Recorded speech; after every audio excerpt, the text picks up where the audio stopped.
All right, coming out of the Daily Caller, we have Ryan Pickrell. Duterte is at it again. I mean, all he's doing is sitting back and watching his bullshit drug war unfold before him. This time, a high-profile murder. UK's we have UK's third Baron Moynihan.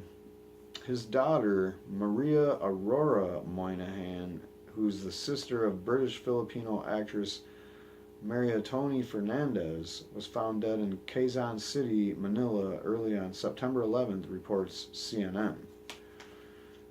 So she is the daughter of the deceased British aristocrat, the Moynihan, Baron Moynihan. Never heard of him, but sounds notorious. Anyway, Moynihan herself had been charged with possession and illegal drug use after she was caught with cannabis, crystal meth, and ecstasy in a by-bus sting in Staana Tagu in 2013. Quezon City Police Department Superintendent Guillermo Elazar told reporters she was not charged with dealing at the time. Her body was found with gunshot wounds to the chest, and there was bags of shabu, which is meth, over there, on her person. Messages found on her cell phone indicated that she was definitely involved in illegal drugs.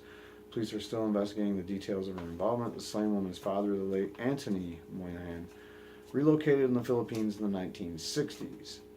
He is said to have had ties to drug trafficking and prostitution rings during his stint in the Philippines. So the family had somewhat of a reputation. Before her death, Maria was reportedly a dealer of ecstasy and other party drugs to people in the entertainment industry, revealed the Asian correspondent, activities which may have been a factor in her death, of course. Witnesses said that they saw a silver SUV pull up to the crime scene around 1:40 a.m. on the day of the murder. A few shots were fired inside the vehicle, and then Moynihan's body was dumped by the road. Police yet have to identify any suspects. You're not gonna, man. This drug war doesn't have suspects. There's just people are just dying in the breeze in the midst of the night air, like crickets chirping, gunshots going off. It's brutal, man. This is genocide, and it's a civil war in a weird kind of twisted way as well, because of the support for Duterte, and it's just, I don't know, like a willingness for a fascist bloodletting that I can't make sense out of it, man. I'm done trying. So anyway, witnesses said that they saw this and blah, blah, blah. 7 suspects were killed in a separate bus in Manila Tuesday. Another 3 were killed by vigilantes the same day.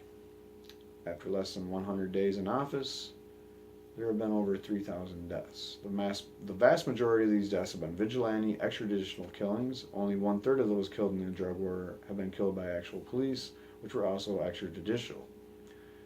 Now, remember, Duterte criticized Obama, saying that he has some dirt to clean up on his own backyard because of his own extrajudicial killings and his own drug war. Rightfully so, but what he's doing over here is basically giving citizens as well as the police extrajudicial powers and authority to just kill anybody, and even if they didn't even know. I don't know. Well, just murder, just open murder, and you're not going to see any investigations. You're not going to see people getting in trouble for this. So anyway, Filipino police are also conducting house-to-house searches.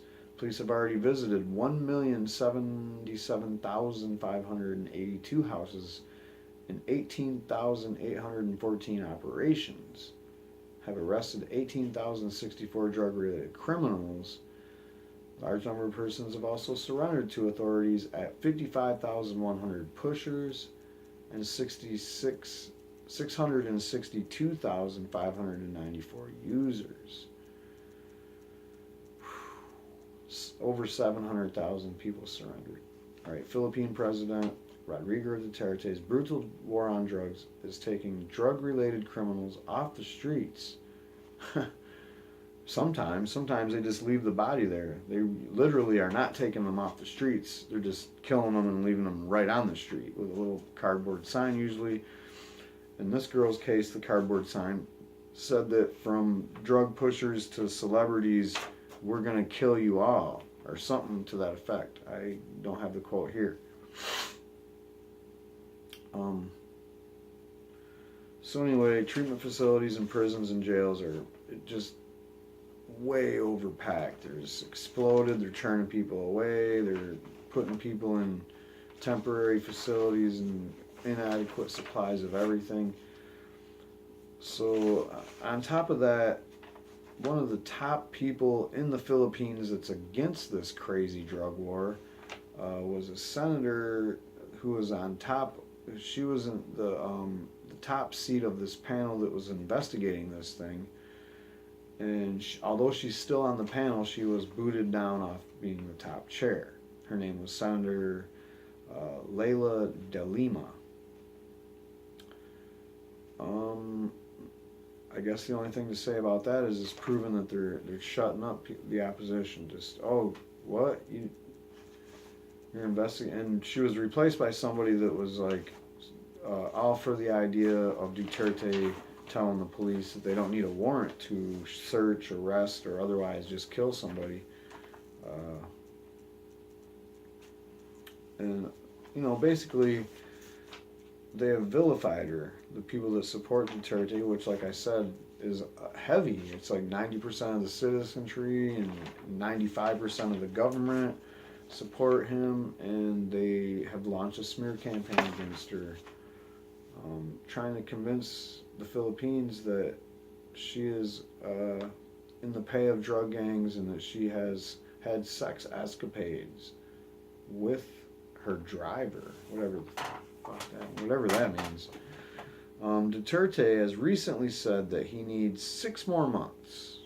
After that, I think we'll have figured it out, you know, after 6 months. And that's how long he thinks his anti-drug campaign, reportedly adding that he can't kill them all. He previously said that his brutal war will last until the last day of his 6-year presidency. Now all of a sudden he only needs 6 more months, so it's going to be less than a year instead of 6 years.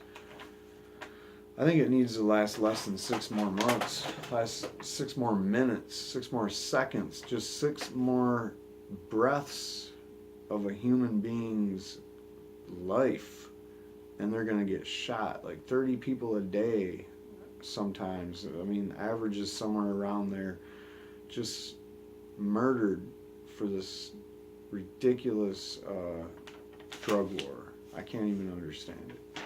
But there's nothing you can do about it. I mean, it's a different country. Do we still give the Philippines aid? Yeah, we do. What did Obama say about it? He hasn't said much about it. He tried to get a meeting with Duterte, and that got blown off. And he didn't say shit about that either. He just said, oh, he's a colorful guy. All right, man. I'm gonna have to end this one. Duterte, unbelievable criminal.